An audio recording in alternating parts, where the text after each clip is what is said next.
இந்த நேரத்தில் ஒவ்வொரு வீட்டில் இருக்கிற என்னுடைய குட்டி நண்பா நண்பீஸுக்கு ஒரு ரிக்வெஸ்ட்.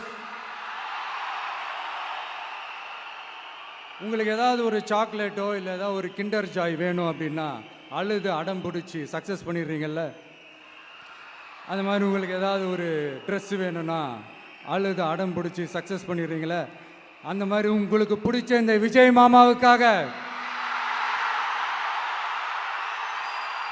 இந்த விஜய் மாமா ஜெயிக்கணுன்றதுக்காக, நம்ம தமிழ்நாடு ஜெயிக்கணுன்றதுக்காக உங்க வீட்டில் இருக்கிற உங்களுடைய அம்மா அப்பா சித்தி சித்தப்பா பெரியப்பா பெரியம்மா ஒவ்வொரு வீட்டில் இருக்கிற ஓட்டு போடுற வயசுல இருக்கிற அண்ணா அக்கா எல்லாருக்கிட்டையும் விசில் சின்னதுக்கு ஓட்டு போட சொல்லுங்க. சப்போஸ் யாராவது ஓட்டு போடாம வீட்டில் உட்கார்ந்துட்டு இருந்தாங்கன்னா அவங்க காதலியே போய் அன்பா விசில ஊதி ஓட்டு போட ஓட வைங்க.